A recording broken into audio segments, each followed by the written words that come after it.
A driver going down the street finds himself in the middle of this, a daytime shooting.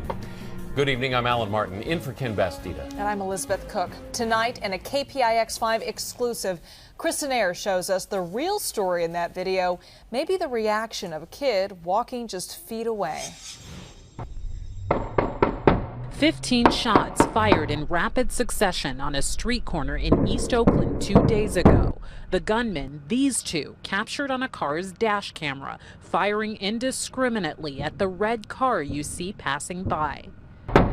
That is the sound of the bullets spraying the driver's car as well, some shots whizzing in front of his windshield. Just as shocking as the gunfire itself, the reaction of a young boy passing by. He watches the exchange and nonchalantly carries on. Police still haven't figured out who the gunmen are who opened fire right on this corner, but people who live here say these kinds of bold daylight robberies are becoming downright commonplace, and East Oakland is war-weary.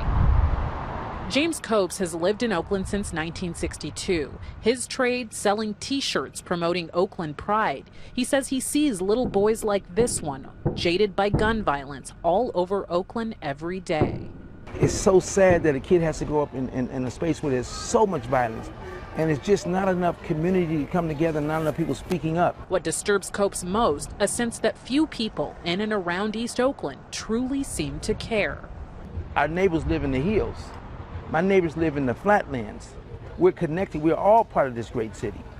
But sometimes it doesn't seem that way. We left East Oakland to visit Rockridge, one of the wealthier sections of Oakland.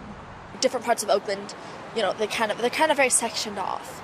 Rockridge seems a world away from the gritty streets where one-year-old baby Drew Jackson was caught in the crossfire of a shootout and killed August 7th.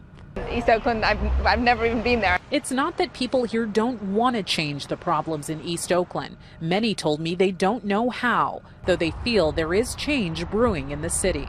One of the rare occasions when all of Oakland seems to come together, Art Murmur, a monthly art celebration on the first Friday of each month when all of Oakland's cultures collide. That is the first step to knowing your neighbor, creating community. It's a small step, one that has not stopped the tide of gun violence that took Drew's life. Drew's uncle told us the violence will stop once Oaklanders have had enough.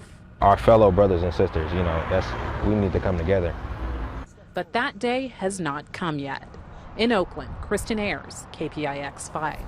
As for the driver with the dash cam, his car took a bullet through the hood, but he was not hurt.